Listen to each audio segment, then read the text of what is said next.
everybody. Welcome to another episode of the Fraud Boxer podcast. Today, we're going to talk about products and products specifically, and also some of the trends that are happening and some of the things that we're seeing in the industry and what we can do with a certain tool on how to stop those things. So today, I am joined by Eyal from Riskified. How are you doing today? I'm doing great. Thanks for having me, Jordan. Yeah, thanks for scheduling the time to come on here and talk about all these things. Let's talk a little bit about you first and foremost, and then we'll get into the meat and bones of this thing. Let's talk about what your job is, what you do, maybe even a little bit about Riskified for the people that might not know. Hopefully, everybody knows, but there's always audience members that might not know. So if you could just give me just a quick little rundown, that'd be great. My name is Eyal Elazar. I'm the head of product marketing at Riskified. For those who are not familiar with Riskified, Riskified helps businesses realize their potential by making e-commerce safe, accessible, and frictionless. All right, that's the pitch. But what does it actually mean? We have machine learning-based solution that identify transactions in e-commerce, and we can tell whether a transaction is trustworthy or not. And we were founded at 2012, and we started with fraud. So naturally, we could tell whether or not e-commerce could trust a transaction, if it's a true cardholder or not. And today we offer a variety of solutions from fraud prevention to helping with disputes, even non-fraud disputes, all the way up to account takeovers. And what we're going to talk about today is preventing policy abuse. Excellent. And I think that policy abuse is something that is on the forefront of a lot of people's minds. And, you know, I tend to say it at all of our in-person meetings that we always have in the world. And even on this podcast quite a bit, that I don't think people are paying enough attention to what is happening in their policy abuse and the losses that are coming from that. I think it's pretty significant, and I'm really happy that we're going to talk about that today and what you guys do. I've used your guys' product in the past at a company, and one of the things that just for the audience that is kind of unique against some of the other fraud tools in the marketplace is Riskified kind of positions themselves as a more of a hands-off solution for the end user, where the decision is always an instant yes or no. So there's no manual review with their solution. It's you're going to accept the transaction, you're going to reject the transaction, and that's kind of been a popular way to do things for the past few years. As manual review tends to have a lot of pain points for companies, you know, in the Amazon world where we're trying to get things out next day, same day. Any sort of delay that you can have with or holdups that you have in getting an order out the door, even in digital transactions where it's instant delivery, it could be a real pain point for an organization if there's any delay. And you definitely, as a fraud team, don't want that delay to be in your team, because then you're on the radar more than you need to be. Fraud teams are typically seen as a cost center versus a profit center. So it's better just to stay off the radar. And Riskified has been a tool that's helped a lot of folks get past that and getting those decisions made faster and getting orders out the door. So yeah, I actually have spent some time with you guys. I went to Tel Aviv to your guys' office over there. I think you guys have moved since then, but went to your user summit over there back in 2019 before the pandemic, and had a really nice time. You guys had a really nice event, a lot of learning. A lot of your merchants, your marquee merchants, were there doing presentations. And I thought at the time I actually wasn't a user yet. I became a user after that. So there's some good that happened from it. So yeah. Let's talk a little bit about product marketing specifically as we roll into some of your new offerings that you have. What is product marketing? And how did you get into Riskified, and how does your role like evolved or all of that, like your history with Riskified? Can we talk about that a little bit? Yeah, absolutely. Let's start with what is product marketing and the way I define product marketing. So I look at product marketing as the connection between the product and R&D organization and the go-to-market organization. What I try to do as a product marketeer and as a leader of the product marketing organization is to understand the customer, understand the pain points, understand what they're going through, and be an expert on the product. Understand exactly what we can do, how we can do things, and understand how do we leverage the need and our abilities in order to create the right positioning of our product. Explain what is it that we do? How do we do it? Why do we do it? And we work day in and day out with our partner R&D organization to help them optimize our product so they can deliver the best value to our customers. Uh, Hopefully that clear enough. Yeah, that's pretty good explanation. Like I think that a voice of the customer is something that a lot of organizations are starting to learn. You know, a lot of these tools have been they have great engineers and they have great ideas on the product side, but connecting the from the customer to the product side, I think is something that some companies lack because you can build all the greatest tool in the world, but if that's not something we're looking for, or it's something that we need, it might not necessarily be used, if that makes sense, because you need to know what we need, you know? And I think that like this focus to abuse is a great example of that because, you know, fraud is something like that's what we do. That's what we're known. We fight fraud. You know, we're trying to stop people from using credit cards that aren't theirs. We're trying to stop people from using wallets that aren't theirs to make purchases. We try to fight chargebacks. We try and stop chargebacks. We try to win chargebacks. But there's this whole other segment that's happening that causes financial harm to organizations. And I'm happy to hear that you guys are making a tool that addresses those things. So can you kind of talk about some of the things that you're seeing?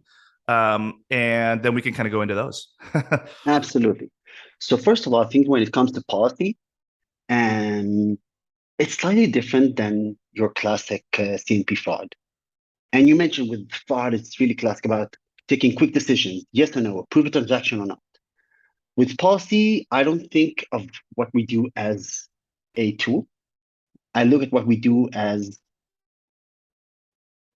providing merchants with a new set of capabilities. I like that.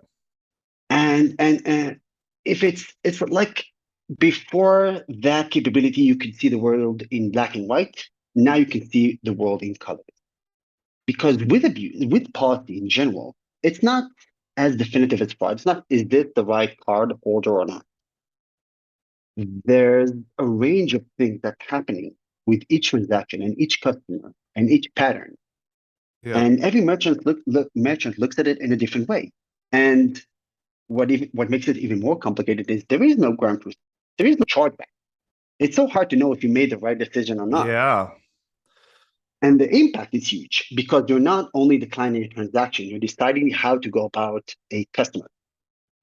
If you're telling a customer that you don't trust their refund claim, or that you don't want to allow them to create a new account, or you don't want to give them that promo code, or anything of that sort, you're impacting your relation with that customer.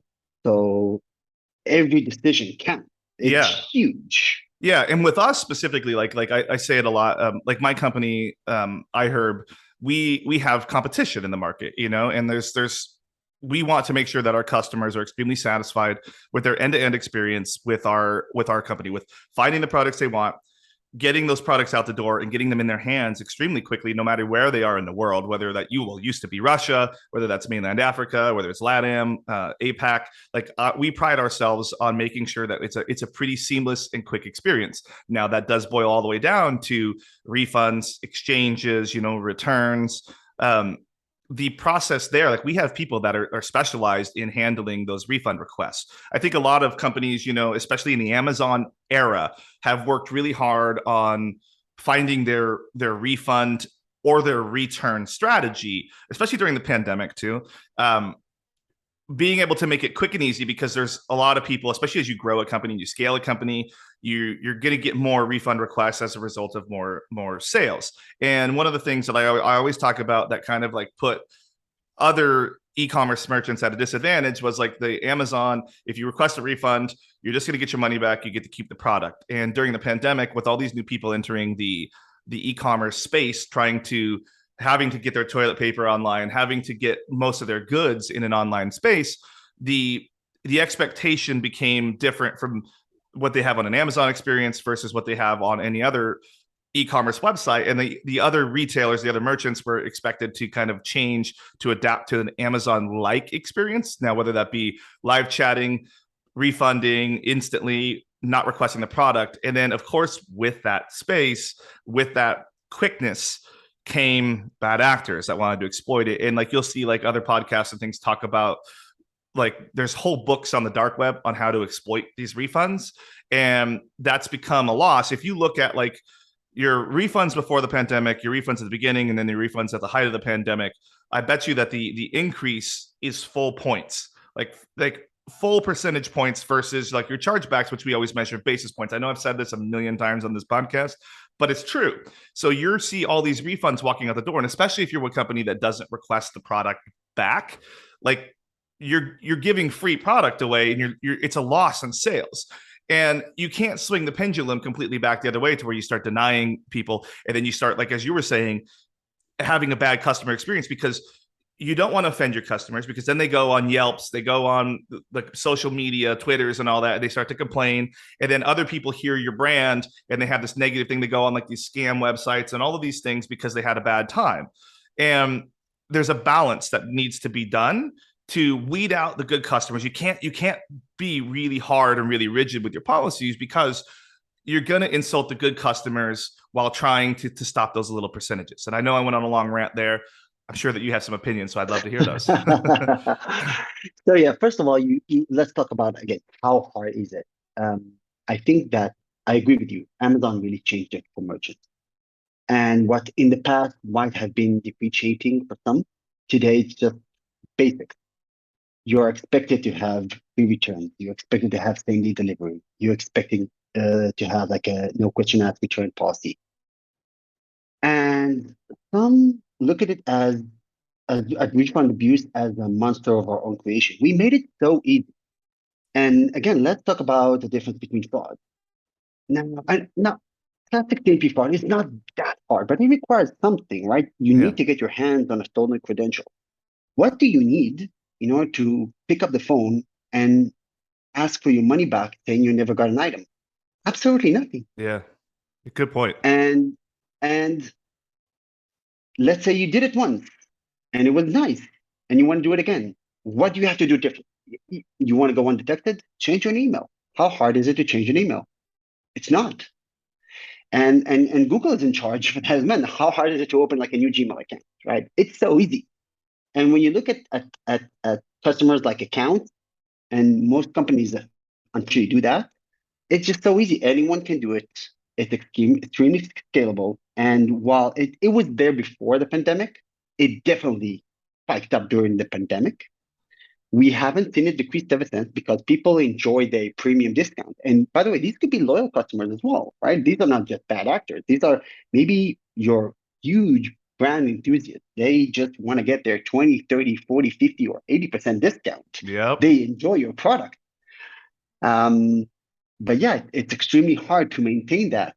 And the percentages just go and get steeper and steeper. And you talked about what happened before the pandemic and during the pandemic. Let's talk about what's going to happen next in the time of economic uncertainty. Prices might go up. People will have less cash. What do? You get stuff for free. Yes, You you get the do. same things you do, and you just want to get your money back. How easy is that?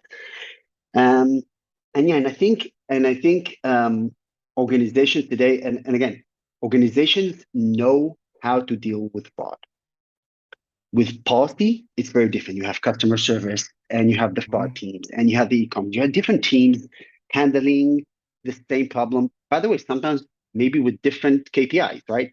Someone's calling a customer service agent. Maybe that agent is suspecting that something is up, but they want to get their first five-star rating. Yep. They don't want to get trashed. So they can offer some appeasement. They can offer the refund. Not every organization has a dedicated abuse team. And even though that abuse team it's so hard to pinpoint those abusers in real time. And you mentioned how important it is to get things through the door. It's so hard to get that at scale with the sophistication of policy. And if you were to you mentioned the books on the dark web. I don't think many organizations understand that this is not just something being done by specific individual. Some customers are more hungry to get like premium discounts. No, this is a huge industry on the dark web, on Telegram, where you have service providers, people who are professional, and they know how to get companies to give you a refund. And they do it for you. They process your refund for a percentage or a certain fee. And this is, again, this is a huge marketplace. You have people looking for jobs. You have people on the dark web saying, I know how to get refunds from company. Is there anyone who has a service that can hire me because I don't have enough volume? And people looking for employees to increase their business. And with that, there's new MOs. And while some companies only try to handle 1% of abuse, I don't think they understand how much money are they losing. If you talk about refunds, anywhere Yeah. between 10 to 15% of those refunds are abusive. Yeah. That's huge. That's Yeah. huge. And, and that's just bottom line money that is gone. Yeah. Um, That's an excellent like point there too, like when you really start to peel back those layers, like there's a lot of noise in there. And I think it's important to mention too, like there is a difference between refund and return. Like there is an absolute difference on that. Like refunds, people are just looking to get the money back. They want to keep the product. But then when there's refunds, you see companies like Zara, for example, like there was like during the pandemic, there was a lot of you could buy a bunch of stuff and then you could return it if it doesn't fit, blah, blah, blah, blah, blah, super easy. And that got to be to where people were buying like 15 sizes of something, and just to find out which one is the size that they want. And then grab the size they want and then mail everything back, kind of like the Warby Parker model where you get like 15 different glasses, you put one on, you can only buy the ones you want. But like that became such a huge problem that now companies like Zara and others are starting to say, well, yeah, you can return everything, but you're going to have to pay to send it back. And then that swings the pendulum back the other way. It's like, okay, are they going to lose customers because they're doing that? Are they going to go to somebody that doesn't do that? Like people typically that want Zara products, but there's competition in that space too. And what is going to be your customer drive? And then you see people that are trying to do like returns, like manipulating the labels. One of the things that I remember is I did a panel with Keith, and he was talking specifically about how they'll get a refund or a return request from some of their customers, and then they'll see the package that's being returned is actually being sent from a completely different state than they shipped the product actually to. So there's abuse being there. So if you look at like how like the Walmarts and all those guys always talk about in like these white papers that they put out about like return abuse and everything, where they get a box of rocks and a TV instead. So all of a sudden you ship a package to Ohio from California, and then you see the return label is coming from Florida. What's really going to be in that box? Did they steal the product? So there's two types of theft. There's theft where they're actually returning nothing in a box, or there's theft where they're just asking for a refund, expecting to keep the product. And I think that it's important to recognize that while those things are similar, they are very different. Yeah. And opinions yeah, about that. they are. They are different. And well, you mentioned two things, but manipulating labels could be even more than that. So yes, there is the question of an absolute truth. Did you get an empty box? By the way, it doesn't have to be an empty box. It could be filled with rocks, wrapping paper. I heard a merchant getting a box of weed. I don't know if they liked it or not, but this is Oh. what they got. Um, but, um, but they actually get something. And then there's something you can do about it. There's another gray scale in the middle where you don't even get the package. Someone submits a return, but that return never reaches the merchant. And when you talk about label manipulation, it's not just maybe sending it from different locations and not knowing what will happen once it's processed. It's someone uses Photoshop to change the label. So they just take the label, they put it on an empty envelope, and they ship an empty envelope back. That envelope will never reach your warehouse. When it doesn't reach your warehouse, it's presumed to be missing in transit, and you get your money back. Yeah. And there's even a more interesting MO where people print return labels with disappearing ink. So you use Interesting. disappearing ink, you print the label, then you have the carrier scan it. Yeah. Again, it's an empty envelope. By the time it reaches the warehouse, it's an empty envelope with an empty label. What do? Nothing. It's missing, you get your money back. And it's not that common and it's quite hard to do. But it just goes to show you how innovative is this community. And every time that one thing works, immediately you have a chatter and you have all these abusers knowing about it, knowing how to work on it, knowing the ins and outs. And let's talk about it. Like I think every merchant has some type of basic policy set. Um, if it's under $50, I'm Yep. gonna give them their money back. You have people tracking each and every merchant. And when that merchant changes that from 50 to 40 to 30, immediately everyone knows because they just share the data. Um, so what do you do? What do you do? Exactly. And you mentioned Zara and you mentioned paying for returns. I think this is the problem. The problem is by not having the capability to know who to trust, when to trust them, and on what terms, then you're forced to have a one size fits all policy. You either pay for return or you don't. Maybe there's some differentiation, I don't know, like a premium membership, whatever, where it's free and the others pay for it. But every case is different. And while you try to provide the best service to everyone, then you say, okay, so abuse is the cost of doing business. And then if you charge for return, then yeah, then you sacrifice customer experience because you just have to, because you can't bear that cost anymore. But the way we do things in Riskified, we always believe that there's somewhere in the middle. Yes. And the difference between a one size fit all policy and a customized per transaction policy is the things that really give you the biggest bang for your buck. You can then balance customer experience without experiencing huge losses as the cost of doing business. So it's funny because that's almost speaking directly to me because I've been saying for a long time, like if you set your refund, if you set a threshold, it's going to get blasted because people exactly are going to figure it out. They're going to throw it on Telegram and say so and so merchant has set this. Anything under that, go buy this product, hit the refund button for this, rip it all day. And I've said for so long that like when this was coming, all pandemic, that you need to have a dynamic solution that's completely individualized to the individual transaction being requested. And that factors in the account history, lifetime value of the customer, their previous refund requests, their previous spend requests, like all sorts of factors. And every single customer needs to have an independent threshold of where their allowances for automated refunds, for returns, for whatever it may be, but every single customer is different.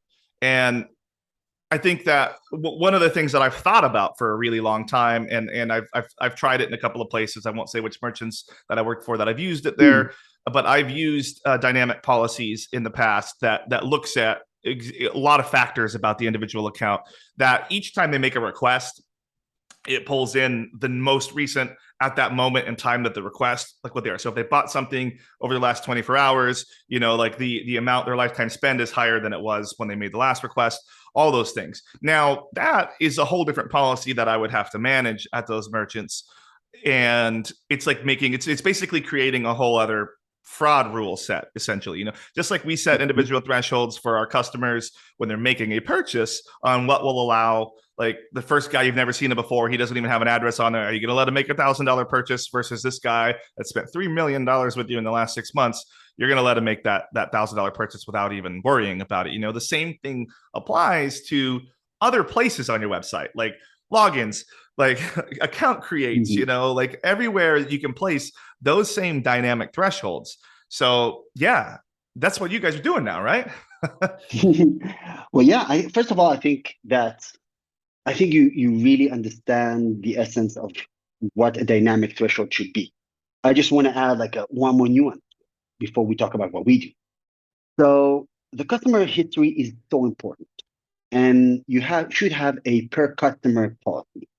But let me ask you this question: what is the customer to you? Is the customer an account, an email, a combination of email and credit card? I Mm. mean, what is an account?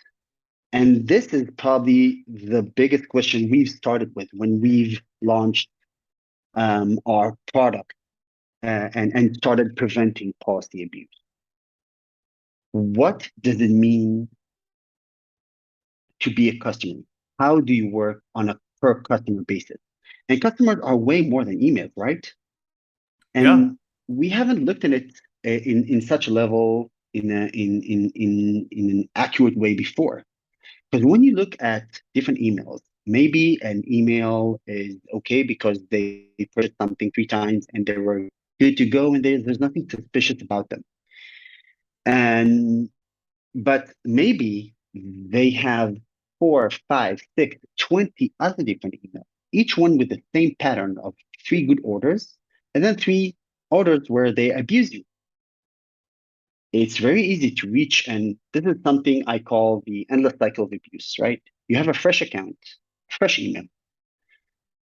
You go on a site, you create some purchases, and you use the privilege. That could be returns, that could be claiming a refund, that could be, you know what? That could be relevant for resellers as well. You buy more than, I don't know, X amount of items from a luxury goods item. That could be counted as abuse as well. They don't want that. But then you reach some type of threshold. Let's say you have that dynamic threshold and you are lucky enough to catch that email and you block it. You're not allowed to buy anymore. You don't get any refunds anymore. What happens? That same customer opens a new email. All Exactly. of a sudden, they're not the same customer anymore in your eyes. So what happens? They continue with that same pattern. They buy some more. They use their privilege. They either buy more product or they ask more refund or they return some things. They get blocked again. They open up a new email and it goes on and on and on and on. We talked about how easy this is. This is an endless cycle. So our first question was, how do we break that cycle? And we break it by understanding who the real customer is. If we Excellent. look beyond a data point and we look at massive amounts of data, that could be device fingerprint, email, that could be address, that could be names. Every data point counts. And we take all those different data points and we cluster them together. Now, before we talk a little bit more about that, I mean, what's important to understand is MOs keep on changing. Yep. You mentioned how adaptive um, and how fraud continues on changing. So policies like fraud on steroids, it changes throughout 2 years. It changed like fraud changes in 5 years. So we use the same technology, the same core technology we have in our fraud offering, which is more than just machine learning. It's about clustering technology. It's about anomaly detection. Because I think that what sets our fraud prevention apart from other machine learning based solutions out there, that it's not just machine learning. It's not just let's see what happened in the past and decide what will happen in the future based on that. There are other layers to that technology, like finding anomalies. How do you detect sophisticated fraud rings? Not by saying, okay, let's see what happened in the past and have our machine learning analyze those trends and applies those trends. No, you have to look at it day in, day out and understand when the second something changes. Only then can you really Yeah. catch the most amount of fraud. So we took that technology and we used that in our clustering technology for policy. And then we were able to look at all these different data points, all the account history, and leverage our vast merchant network to understand what happens in other sites as well. By looking at all that data, we can understand who the real customer is. And a word about merchant network, if I'm taking it to a more technical, too deep down the technical rabbit hole, let me know. But You're good. a certain person can change all their data points at your website, right? They can use a new device, a new credit card, a new phone number, a new email, a new shipping address. They can change pretty much everything, but they can't do it in all the shops all the time. Excellent point.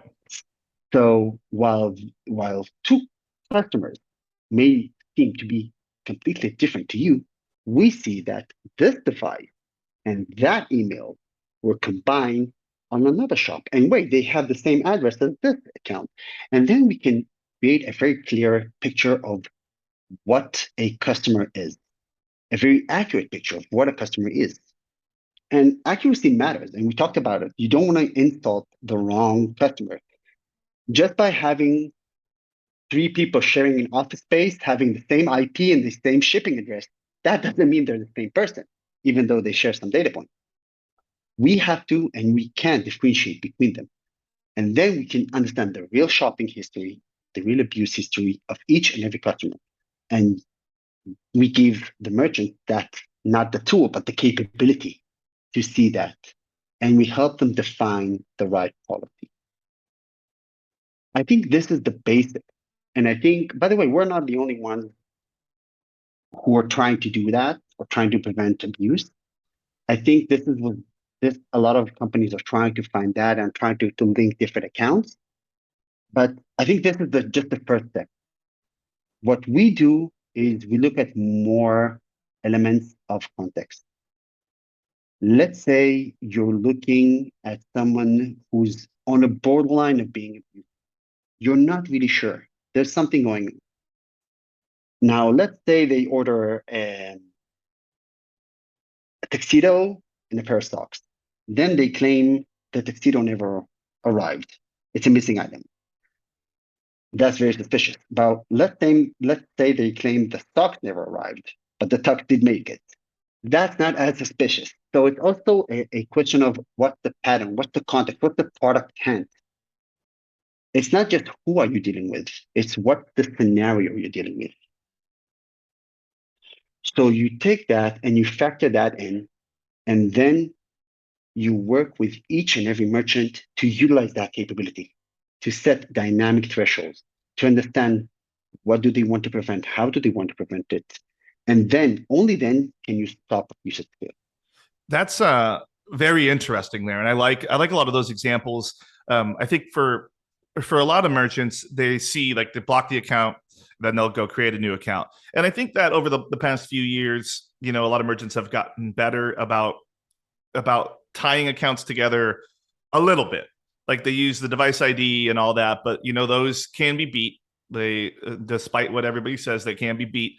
And I think it's really important, especially in businesses that have to deal with like unapproved resellers, any sort of broker situation where like people have more inventory than they're supposed to have at any given moment. Being able to link those accounts together is fundamentally crucial. And any merchant that's big and has a high volume of transactions, like you can't do that by hand. Like it's just physically impossible. You could hire the biggest manual review team in the whole world and you're not going to get everybody. What needs to happen, and I've been saying this for probably 5-6 years now, is that we need to move our detection of our anomalies in our flows further up. I mean, bonus points if you can hit that like while they're logging in, and extra bonus points if you can really hit that when they even touch the site altogether. But that's a little harder. You have a lot of bot mitigation tools. Elon Musk has been very vocal about bots, which I think has brought bots to a lot of people's attention. And there's bots everywhere doing all the things now. You see them upvoting things. You see them manipulating ratings on things. You see them trying to just exploit any sort of thing they can. But finding those anomalies, so when you deactivate an account, you need to then be able to see them trying to register an account and create a new account. Because when they get that new account, if you're playing whack-a-mole. So if they get that new account, then they're back in and they're doing all the things they can. And I think even if like you're not deactivating accounts because they're not doing anything crazy, like a lot of like really popular things is like you 50% off your first purchase, $5 if you create an account today. You see people making 100, 1,000 accounts trying to exploit that exact behavior and get that benefit, like get that $5 sign up, get that $10 sign up, get that 50% off, get your first meal on us, those sorts of things. So they'll just rip it again and again and again. And there is a finite number of resources. Like usually when you have like a $5, $10 like sign up bonus, that money is coming from like VC money or coming from your bottom line. So you really don't want people ripping that money because there's a finite number. You might have a certain budget on that exact promo, and one guy might clear out your entire budget. So you need to be able to identify those customers when they're creating those new accounts, those shell accounts, to take advantage of something that you're offering.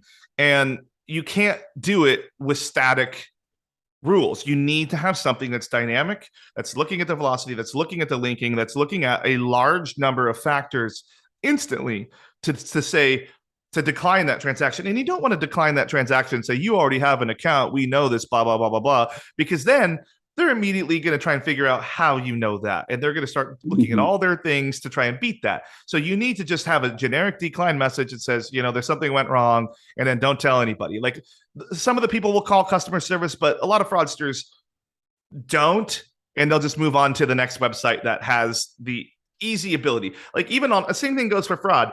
If they're burning their credit card list by trying to make purchases because you're catching them and you're blocking them, they're not getting any successful transactions. Like, that's not a good use of their money purchasing that credit card list to begin with. So hopefully they'll get annoyed and go F off to somebody else's website and go try and be using that list there. The same thing applies. If they're not getting monetary value out of exploiting and abusing your site, they'll probably move on. But the trick is you have to make it annoying enough that they do. Does that make sense? Absolutely, absolutely. And I think um, that it's important to understand what friction you want to add in what point of the Great customer point. journey. Yeah. And let's talk about account creation, right? A couple of months back, eBay announced that they had to readjust their forecast because they find, I found like 4.5 million fake accounts Oh yeah, I on remember eBay. that. Yeah. So I mean, yeah, it does happen to everyone. But then you have to look at the entire customer journey. What do you know, and what do you want to do with account creation? What do you know and you want to do a checkout? By the way, it goes the same with refunds. Maybe if someone's a serial refunder, you want to stop them at checkout and not deal with the entire claim processing. What do you want to do pre-fulfillment? Is there anything you want to do? Maybe you want to send it to a pickup box and not to their home. Is there anything once the order approved you that you want to go over? Or is there anything you need to even pick a carrier? I don't know. And there are decisions definitely to be made post fulfillment, right?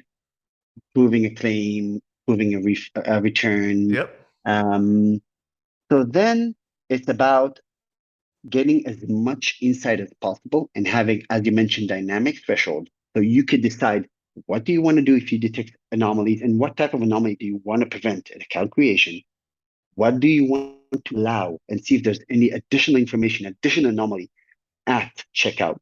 What do you want to do later on? And then what do you want to do post fulfillment if there's any claim or anything of that sort? So you do build the entire array of reaction and preventive and reactive to every point at the customer journey. And I mentioned earlier, and I always say that why is this not a tool? Why is this a capability? You have the capability to know who to trust, what transaction to trust, what order to trust, who's profitable, who's not profitable. And you know that in every point of the customer journey. Now we work with you in order to understand what is the best business logic that you want to implement. It's way more than fraud prevention. It's way more than saying approve or decline. And again, this is why it's a capability. And you mentioned resellers, by the way. Um, with resellers, it's interesting because let's talk about it for a second, right?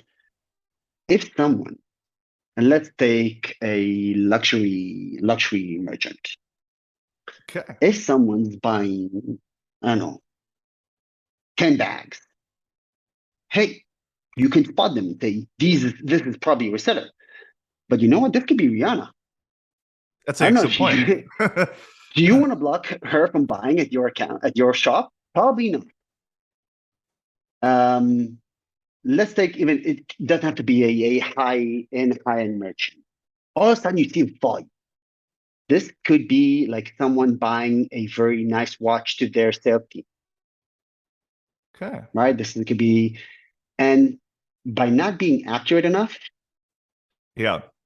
then you're not only letting resellers through, you're probably also falsely declining your customers. Exactly. And I think that that's super important. Like, every business has its tolerance level on resellers.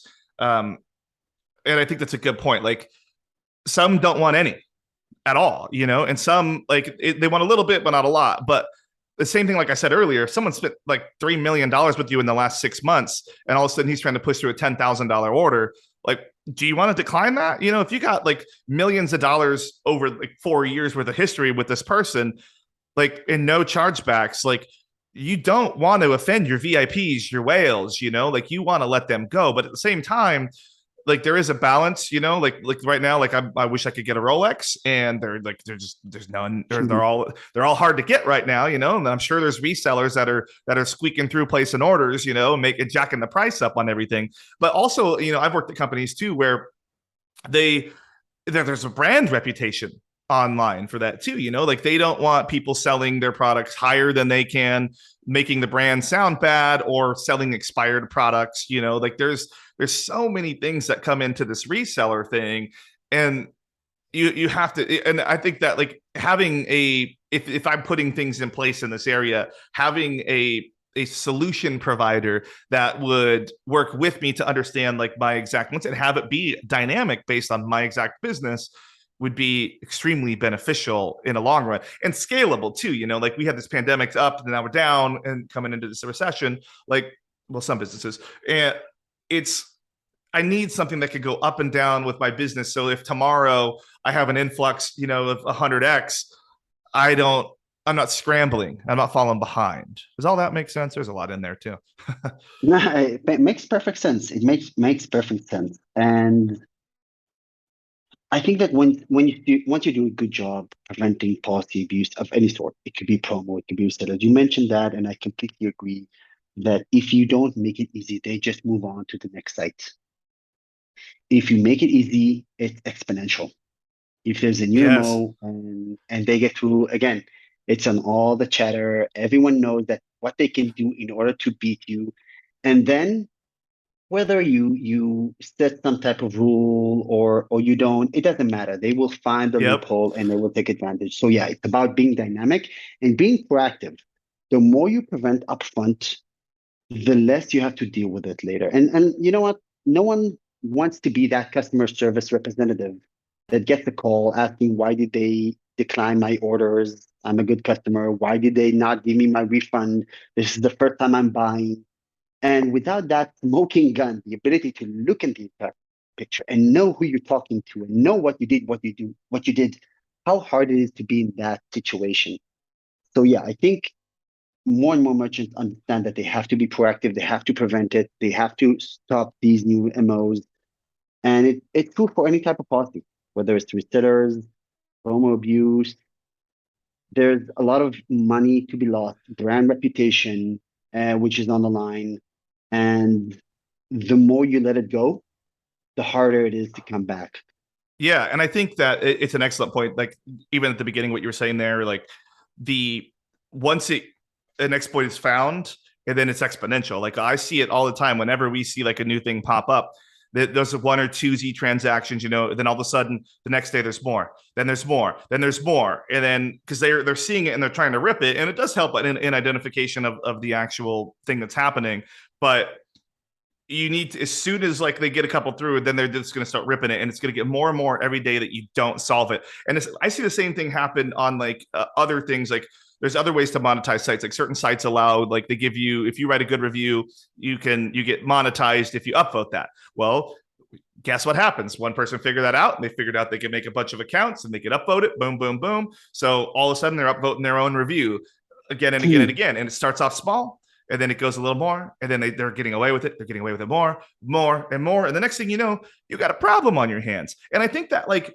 especially now, it's really easy to talk to your senior leadership teams about these sorts of things to get investments in it, because margins are smaller, inflation is real, supply chains are harder to get your product. So you want to make sure that when you sell a product, you're maximizing the value of that sale. You're not going to get a refund. You're not going to get a chargeback. You're not going to get ripped on other things from that account happening there. You're not going to get like the money walking out the door on promo code abuse, on gift card abuse, on all of these different things. You really need to be protecting multiple channels, and you can really articulate that with your senior leadership team if you really start to peel back those layers and look at each of your touch points where there's monetization, what's happening there, and then how are you going to solve it with a dynamic solution, right?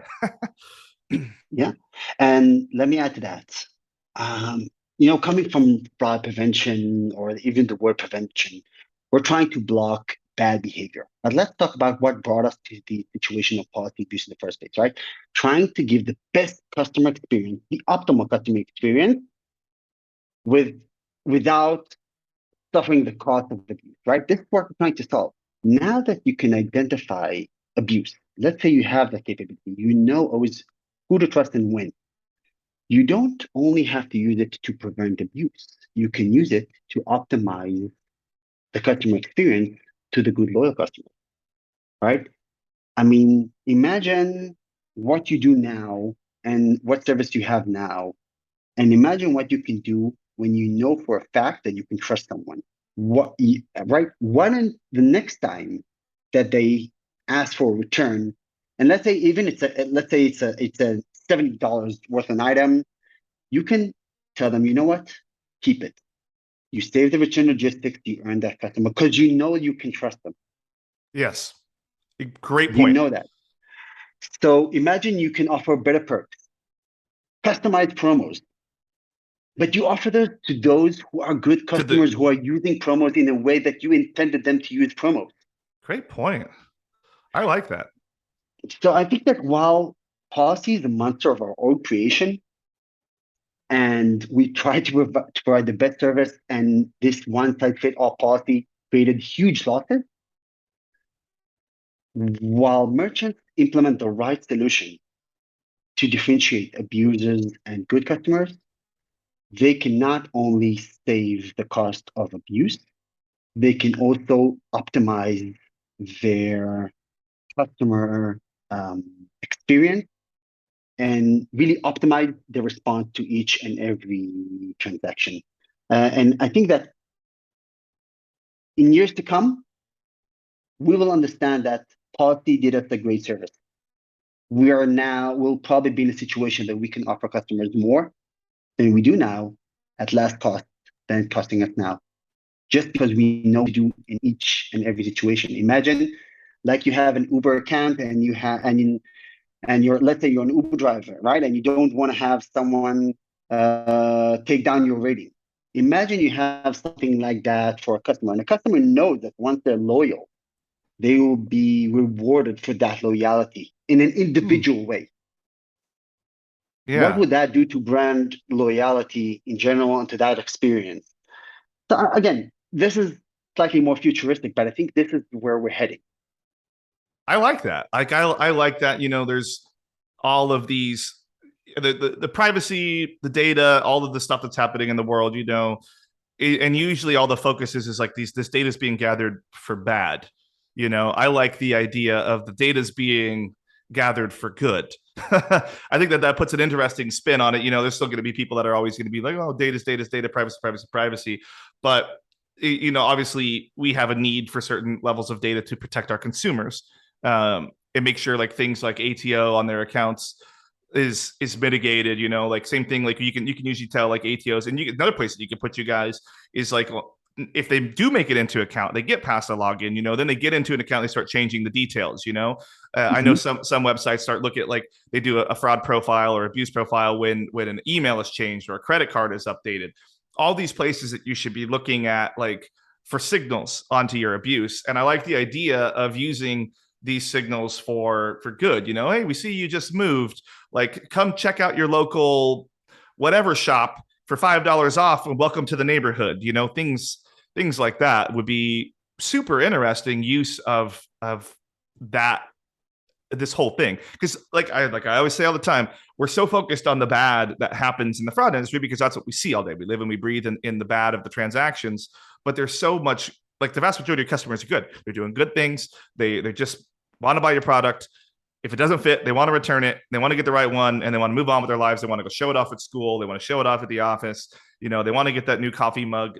Uh, it's the vast majority of people are good, but we're just so focused on the bad. Like it is really important that us looking at the bad doesn't dictate the 99% of our customers that are good. So yeah. Yeah.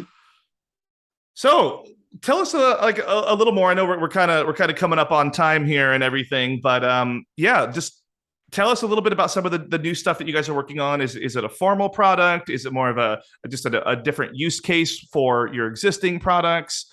Yeah, just a little bit about that.